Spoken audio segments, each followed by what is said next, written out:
Já calculamos o calado de borda livre.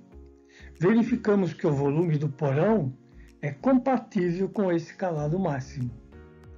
Mas será que a barcaça terá estabilidade seguindo os critérios da Norman 02 para esse calado quando totalmente carregada? Nesta apresentação vamos mostrar como calcular a estabilidade da barcaça exemplo, tipo box fluvial, para carga geral navegando na área 1. Eu sou Alessandro Barile, engenheiro naval e civil. Caso alguma imagem ou vídeo desta apresentação seja de sua autoria e você se sentir prejudicado, por favor me avise pelo e-mail barile@hotmail.com.br e eu retirarei imediatamente da minha apresentação.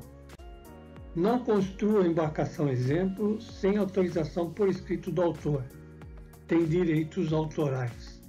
Não critique, não copie, desenvolva seu próprio projeto. Vamos calcular uma barcaça de carga geral, fluvial, tipo box. Um exemplo com um comprimento de 62 metros.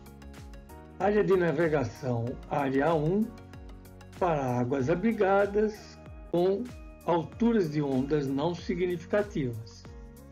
E tipo B de construção, que são embarcações de casco metálico ou material sintético, cujas aberturas acima do convés são weathertight. Nesta vista mostramos o porão na parte de vante ou de ré. A barcaça carrega carga distribuída no porão, que pode ser a granel, em saco, caixas, etc. Nas laterais e fundo, há um espaço vazio em forma de U, com separação estanque de 6 metros em 6 metros. Esse espaço é obtido através de duplo fundo e duplo costado. Não é mandatório, mas confere à embarcação uma segurança adicional no caso de ruptura localizada no casco. A Norman 02 nos dá dois critérios de estabilidade para barcaças navegando na área 1. Primeiro critério: a área sobre a curva de estabilidade estática, essa parte achulhada em amarelo, até o ângulo correspondente ao braço de endireitamento máximo ou até o ângulo de inundação, não deve ser inferior a 0,055 metros radianos. E o critério número 2, a altura metacêntrica inicial, que é o GM0, não deve ser inferior ao valor da altura metacêntrica inicial requerida, GMR, calculada pela equação abaixo. A A, que aparece na equação, é a área lateral projetada da porção da embarcação acima da linha d'água, correspondente à condição de carregamento considerada. Na figura 6.14, que está ao lado, aparece na Norman e é dado em metro quadrado. O H é a distância vertical entre o centroide da área A e a metade do calado médio para a condição de carregamento considerada. E o delta é o deslocamento na condição considerada. E o θ é o ângulo de inclinação que aparece na figura ao lado dado na Norman. Veja, é muito diferente de pegar o ângulo total entre o ponto de alagamento do convés e dividir por 2.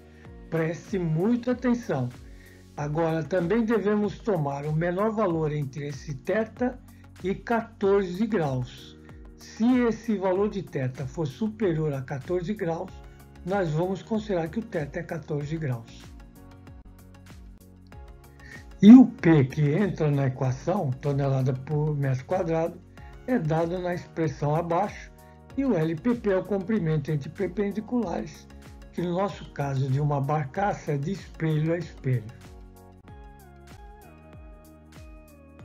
Estimamos o peso leve dessa embarcação em 350 toneladas, mas vamos adotar 411,1 toneladas para poder comprovar o calado máximo, que é uma condição de estabilidade obrigatória.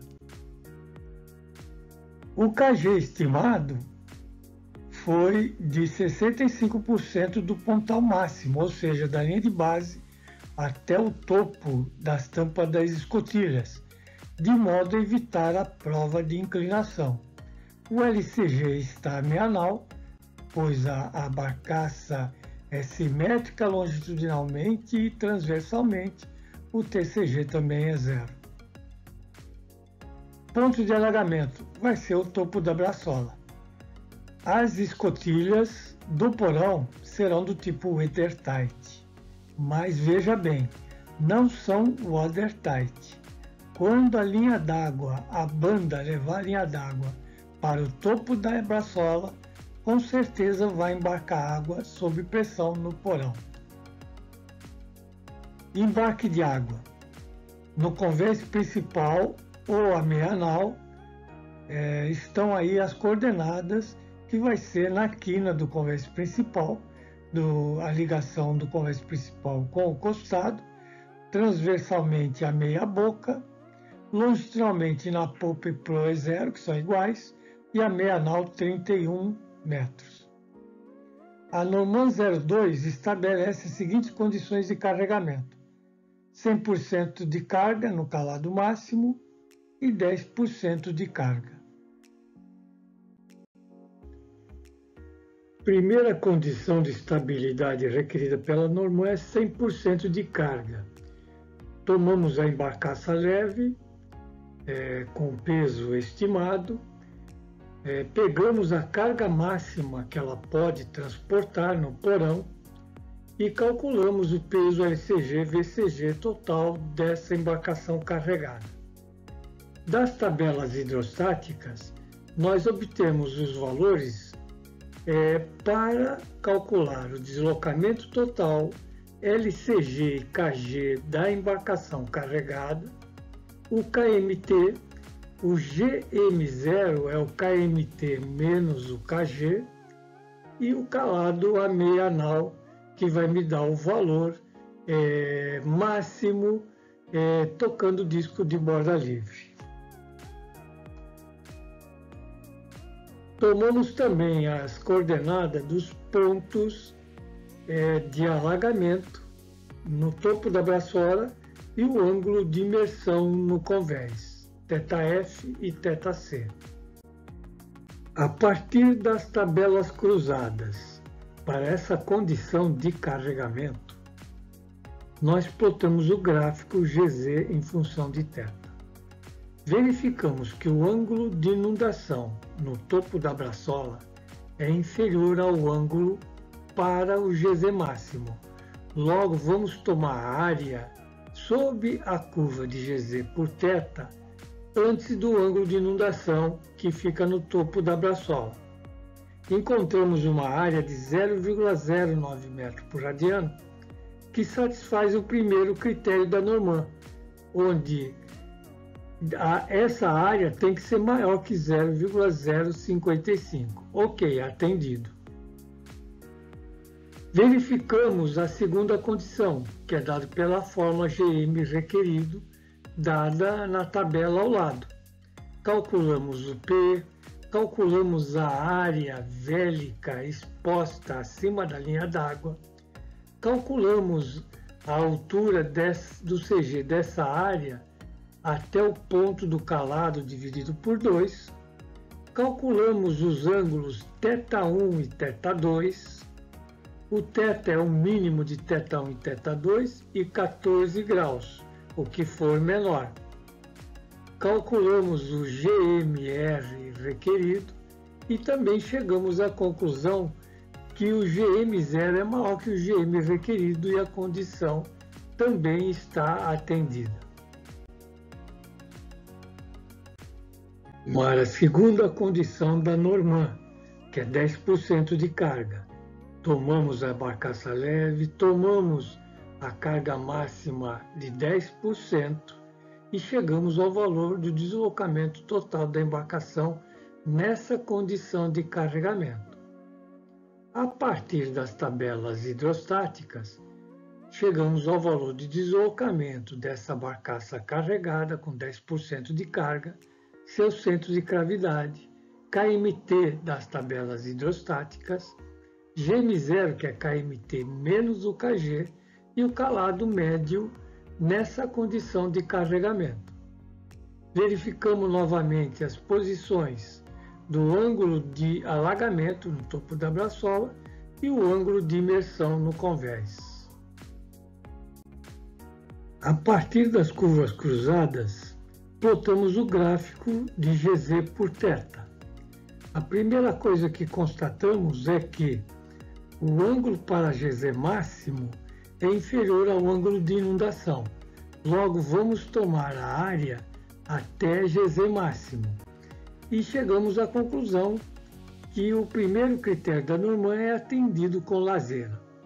Vamos calcular agora o segundo critério. Calculamos o GMR, que é o GM requerido. Calculamos o P, calculamos a área vélica acima da linha d'água, calculamos a distância entre o centro de gravidade dessa área vélica até o calado dividido por 2, calculamos θ1, θ2, o θ é θ1 menos θ2, calculamos o GM requerido e chegamos que o segundo critério também é atendido com muita lazeira. Estabilidade da condição opcional não mandatória, onde nós vamos ter 100% de carga e por acaso houve um acidente com ruptura do fundo, na região do costado ou fundo, e próximo à antepara ou na região da antepara do pique tanque de ré. E inundamos o pique de ré e o primeiro porão vazio de ré. Calculamos pela tabela a posição final dessa condição, considerando a barcaça leve, a carga máxima que ela pode carregar, inundamos o pique de ré e o primeiro espaço vazio de ré, considerando inclusive a superfície livre, embora estejam totalmente cheios, mas vamos considerar isso como fator de segurança. Das tabelas hidrostáticas, nós obtivemos a condição de calado avante e calado a ré e de GM0 dessa condição específica. Verificamos que o GM0 é positivo e com muita margem de segurança. E plotamos o calado a ré e o calado avante e verificamos que há muita reserva de flutuabilidade ainda na barcaça. Embora o calado médio ficou bem acima, não muito acima, 4,24 para 4,07 metros, que é o calado máximo, mas ainda tem uma reserva grande de flutuabilidade.